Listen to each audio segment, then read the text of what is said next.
Guys once again welcome to my channel CQ science zone. तो जो हमारी BSc first year की जो केमिस्ट्री क्लासेस चल रही थी, तो उसके अंदर हमारा जो आज यूनिट जो फोर्थ थी उसका द एंड होने वाला है। मतलब जो फोर्थ यूनिट थी क्वालिटी शीट वाली, वो आज लास्ट क्लास रहने वाली है उसकी। तो आज का जो हमारा टॉपिक होने वाला वो होने वाला जेल। उसके बारे में आज हम पढ़ेंगे, टोटल पढ़ेंगे। जेल कैसे बनाया जाता है, जेल होता क्या है, इसका उपयोग कहाँ किया जाता है, ठीक है। इसका वर्गीकरण हम पढ़ेंगे, क्लासिफिकेशन पढ़ेंगे। तो देखिए, ध्यान से देखना, एक एक चीज़ को इसकी बिल्कुल मत करना, आराम से समझना, एक एक चीज़ को समझते हुए जाना, नोट करना जरूर है, नोट्स बनाना है अच्छे से। एग्जाम में आपको सारे के सारे इंपॉर्टेंट क्वेश्चन यहीं से मिल जाएंगे, ताकि आपको अच्छे से समझना है, ताकि आप अच्छे से एग्जाम में अच्छा स्कोर कर पाओ, ठीक है। तो देखिए, जेल होता क्या है। ये वे क्वालिटी तंत्र होते हैं, निकाय होता है जिसमें द्रव्य किसी ठोस में घुला जाता है। मतलब जेल को हम अगर प्राप्त करना चाहते हैं तो हमको क्या करना पड़ेगा, किसी लिक्विड को किस में मिलाना पड़ेगा, ठोस में मिलाना पड़ेगा। जैसे लिक्विड किसी द्रव में मिलता है, ठोस में घुल जाता है, तो क्या होता है, वो कोलाइडी तंत्र बनता है, निकाय बनता है, उसे कहते हैं हम जेल कहते हैं। इसका निर्माण कुछ हद तक कोलाइडी विलयनों के स्कंदन से होता है। मतलब कोलाइडी जो सोल होते हैं उनका जो स्कंदन होता है, क्या होता है, स्कंदन होता है, तो उससे क्या होता है, इसका निर्माण होता है, किसका, जेल का, ठीक है। इनकी संरचना मधुमक्खी के छत्ते के समान होती है। अब जो इनकी संरचना होती है, स्ट्रक्चर होती है, वो क्या होती है, जो हीन बीज होती है आपकी, हनी बेग होती है, जो मधुमक्खी का छत्ता होता है, उनके अकॉर्डिंग उसके जैसी होती है, ठीक है। देखिए,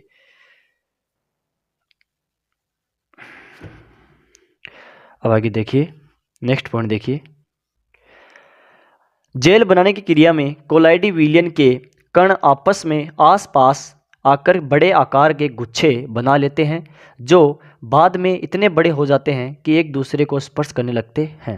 अब आपको समझ में आ रहा होगा, जैसे मैं डायग्राम दिखा रहा हूँ, इसके अंदर क्या होता है, जो कोलाइडी विलयन होते हैं उसके जो कण होते हैं आपस में क्या होते हैं, पास पास आने लगते हैं, और पास आकर के एक बड़े आकार में गुच्छे बनाने लगते हैं। जिस प्रकार से आपको दिखाई दे रहा होगा, गुच्छे टाइप में आपको दिखाई दे रहा होगा, इस प्रकार के गुच्छे बना लेते हैं, जो बाद में क्या होता है, बड़े आकार में लगने लगते हैं और एक दूसरे को करने लगते हैं, स्पर्श करने लगते हैं। इसके निर्माण की प्रक्रिया जेलीकरण कहलाती है। और जो इनका जो फॉर्मेशन की जो प्रोसेस होती है वो क्या कहलाती है, आपकी जेलीकरण कहलाती है, ठीक है। इसलिए मोस्टली समझिए, इसका उदाहरण की बात मैं करूँ, जिलेटिन, जिलेटिन के अंदर मैं कूलिंग करूँ, मतलब जिलेटिन को ठंडा करूँ, क्या करूँ, ठंडा करूँ, तो क्या होगा, अर्ध ठोस, मतलब जेल की अवस्था में आ जाएगा वो, ठीक है। ये क्या हमारा जेल के प्रोसेस है निर्माण की। अब जेल के उदाहरण की बात मैं करूँ तो क्या होगा, साबुन हो गया, सौंदर्य सामग्री हो गई, पॉलिशिंग का जो कोई भी पेंट पैंट जो भी होता है वो काम में लिया जाता है, वो क्या कहलाता है, पॉलिशिंग। आपके सभी के सारे किस में आते हैं, जेल के अंदर आते हैं। अब क्लासिफिकेशन ऑफ जेल के बारे में पढ़ेंगे, जो जेल का वर्गीकरण है उसके बारे में हम देखेंगे। फर्स्ट जो हमारा है वो है आपका है प्रत्यास्थ जेल। प्रत्यास्थ जेल, इलास्टिक जेल होती है, वो क्या होती है वो देखना। देखिए, ऐसे जेल में प्रत्यास्थता का गुण पाया जाता है। क्या होता है, ऐसे जेल के अंदर क्या पाया जाता है, इलास्टिसिटी का प्रॉपर्टी पाई जाती है, इस प्रत्यास्थता का गुण पाया जाता है। ये थोड़े से फल के प्रभाव से ही, ये थोड़े से बल के प्रभाव से, ये फल नहीं है बल है, क्या है, बल है। ये थोड़े से बल के प्रभाव से ही अपनी प्रकृति या फिर आकृति बदल लेते हैं। वह प्रभाव हटने पर प्रारंभिक स्थिति में लौट आते हैं। मतलब ये है, जो प्रत्यास्थ जो होते हैं, इलास्टिसिटी जो रूल आपका फिजिक्स के अंदर अप्लाई होता है, वही आपको यहाँ पर अप्लाई करना है, कि जैसे ये इस पर कोई आरोपित बल लगाया जाता है, तभी क्या करते हैं, अपनी आकृति बदल लेते हैं। लेकिन जैसे उस बल का प्रभाव हटता है तो क्या होता है, प्रारंभिक स्थिति में लौटकर आ जाते हैं। जैसे आपका स्टार्च हो गया, एगर एगर हो गया, जिलेटिन हो गया, ये क्या इसके एग्जाम्पल है। इन्हें ज़्यादा समय तक रखने पर अब क्या होता है, जैसे इसको हम प्रोसेस के अकॉर्डिंग ज़्यादा समय तक रखेंगे तो इनका जल निकल जाता है। क्या होता है, इनका जो जल होता है, नमी होती है, वो क्या होती है, निकल जाती है, सोख जाती है, और क्या होता है, प्रत्यास्थ ठोस में बदल जाते हैं। ये किस में बदल जाते हैं, एक सॉलिड फॉर्म में आ जाते हैं, ठोस में बदल जाते हैं, और प्रत्यास्थ ठोस में बदल जाते हैं, और इनमें जल मिलाने पर पुनः उसी अवस्था में लौटाते हैं। ये कुछ क्षण के लिए ठोस अवस्था में आ जाए, लेकिन जैसे हम इसके अंदर वापस जल मिलाएंगे तो वापस अपनी प्रारंभिक अवस्था में आ जाएंगे। मतलब इनके गुण में कोई परिवर्तन नहीं होगा, जैसे जल मिलाएंगे, जल के साथ में वापस रिएक्शन करके वापस अपनी प्रारंभिक अवस्था में आ जाते हैं। अब सेकंड जो है हमारा वो है आपका प्रत्यास्थ जेल। नॉन इलास्टिक जेल जो होती है वो क्या होती है वो देखना। ये जेल बल के प्रभाव में अपनी आकृति में परिवर्तन नहीं करते हैं। अब ये जो जेल होते हैं वो क्या होते हैं, चाहे बल का प्रभाव पड़े या न पड़े, इन पर कोई फर्क नहीं पड़ता है। इनकी जो आकृति होती है, जो डायग्राम होता है, जो इसकी स्ट्रक्चर होती है, उनमें कोई चेंजमेंट नहीं होता, कोई परिवर्तन नहीं होता है, ठीक है।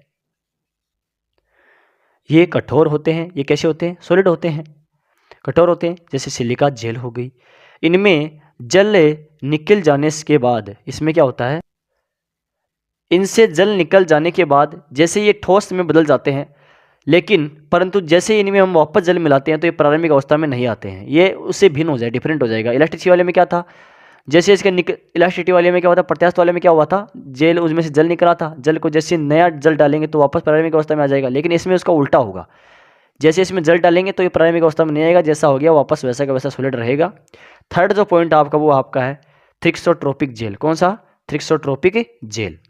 ये स्थिर अवस्था में आधे ठोस होते हैं, क्या होते हैं, अर्ध ठोस होते हैं, लेकिन हिलाने पर द्रव सोल में बदल जाते हैं। हमको ऐसे स्थिर अवस्था में ऐसे लगता है जैसे ठोस हैं, किसके समान व्यवहार करते हैं, अर्ध ठोस के अकॉर्डिंग व्यवहार करते हैं। लेकिन जैसे इनको हम मिलाते हैं तो क्या होता है, हमें द्रव सोल में बदल जाते हैं। किस में बदलते हैं, द्रव कोलाइडी विलयन में बदल जाते हैं। अगर विलयन को तेजी से हिलाया जाता है, अगर इस विलयन को मैं तेजी से हिलाऊं तो क्या होता है, बहने का गुण भी उत्पन्न हो सकता है। इतना पतला हो जाता है कि उनके के अंदर बहने का जो गुण है, फ्लो का जो प्रॉपर्टी है वो भी क्या हो जाती है, जनरेट हो जाती है। एग्जाम्पल की मैं बात करूं कि जेल गुहर को जब पानी में मिलाया जाता है तो पतला सा पेस्ट बन जाता है, लेकिन इसमें बहने का गुण नहीं पाया जाता है, ठीक है। लेकिन बहुत तेजी से हिलाएंगे तो इसमें बहने का गुण भी आ जाएगा। ये किसने बताया था, थ्रिक्सोट्रोपिक जेल के अंदर बताया गया है। अब बात आती है किसकी, जेल बनाने की विधि। अब मेथड ऑफ फॉर्मेशन किसकी, जेल की, कि प्रिपरेशन कैसे बनाएंगे, मतलब जेल का निर्माण कैसे होगा, उसके बारे में थोड़ा सा हम देख लेते हैं। थोड़ा इंपॉर्टेंट टॉपिक है, इसलिए हम सारे के सारे जो भी जेल से संबंधित जो भी टॉपिक होने वाला, जो भी इंपॉर्टेंट डिटेल होने वाले वो सारी की सारी एक वीडियो के अंदर डालने वाला हूँ। देखिए, प्रिपरेशन ऑफ जेल मतलब जेल बनाने की विधि। साधारण सांद्रताओं के सोल को ठंडा करके, फर्स्ट जो भी इसकी प्रिपरेशन मेथड है वो आपकी है साधारण सांद्रताओं के सोल को ठंडा करके। ये सब जेल को ठंडा करने पर, ये सब जेल को ठंडा करने पर ही प्राप्त होते हैं। ठंडा करने पर सोल के कण एकत्रित होकर बड़े समुच्चय बना लेते हैं, जो अंत में अर्ध ठोस जाल बना लेते हैं, ठीक है।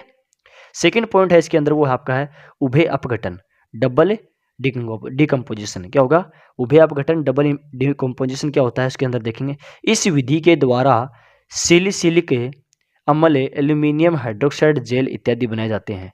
अब उभय अपघटन से क्या होता है, इससे सिलिसिलिक हाइड्रोक्साइड हो गया, सिलिसिलिक अम्ल हो गया, एल्यूमिनियम हाइड्रोक्साइड हो गया, इत्यादि जेल बनाए जाते हैं। ये आपकी थी सेकंड मेथड ऑफ किसकी, प्रिपरेशन ऑफ जेल की। आगे देखिए, सोडियम सिलिकेट के जलीय विलयन में HCl अम्ल मिलाने पर, अब थर्ड जो ये है, थर्ड आप इसको थर्ड मान सकते हो या फिर ऐसे ही पॉइंट लगा के कोई दिक्कत नहीं, थोड़ा समझ लेना कि सोडियम सिलिकेट के जलीय विलयन में अगर हम HCl अम्ल मिलाते हैं तो मिलाने पर क्या होता है, अत्यधिक जलीयोजित सिलिसिलिक अम्ल अवक्षेपित हो जाता है। जब इसे कुछ समय के लिए छोड़ देते हैं, जब क्या होता है, इसको कुछ समय के लिए छोड़ देते हैं, तब यह जेल में बदल जाता है। किस में बदल जाता है, जेल में बदल जाता है। अब बात करेंगे प्रॉपर्टीज ऑफ जेल, मतलब जेल के जो गुण है उसके बारे में थोड़ा देखेंगे। इंपॉर्टेंट है, थोड़ा अच्छे से समझना है। ये थोड़ा सा और बचा है, फिर आज हमारा यूनिट नंबर जो 4th है वो कंप्लीट हो जाएगा। अगली क्लास के हम अंदर स्टार्ट करेंगे हमारा 5th यूनिट। देखिए, जो जेलों के गुण है वो क्या कौन से होते हैं, प्रॉपर्टीज ऑफ जेल। देखिए, जलयोजन सब फर्स्ट है इसका, जलयोजन। निर्जलीकृत किए गए जेल को पुनः पानी में डालकर उसे उत्पन्न किया जा सकता है, मतलब सूखे हुए जेल को, सॉलिड अवस्था में जो जेल है उसको वापस अगर अंदर पानी में डालेंगे तो वापस पुनः रीजनरेट हो सकता है, ठीक है। सेकंड पॉइंट है इसका फूलना। क्या होता है, फूलना। प्रत्यास्थ जेल को पानी में डालने पर, प्रत्यास्थ जेल को पानी में डालने पर पानी का अंतः शोषण करके फूल जाते हैं। अब जो जेल होती है वो क्या करते हैं, पानी का अंतः शोषण करते हैं, मतलब अवशोषित करते हैं और क्या करते हैं, फूल जाते हैं। थर्ड है सिकुड़ना। क्या है, सिकुड़ना। कुछ जेल रखे रहने पर स्वतः ही सिकुड़ने लग जाते हैं, मतलब उसको जो भी जरूरत होगी, उनकी रिक्वायरमेंट होगी वो पूरी नहीं होगी और क्या होगी, धीरे धीरे सिकुड़ने लग जाती है। तो वो क्या होगा, कुछ जेल रखे रहने पर स्वतः ही सिकुड़ जाते हैं। लास्ट जो है वो है आपका कंपानुवर्ता, कंपानुवर्तिता। क्या है, कंपानुवर्तिता। कुछ जेल शांत अवस्था में अर्ध ठोस होते हैं, लेकिन हिलाने पर द्रव सोल में बदल जाते हैं।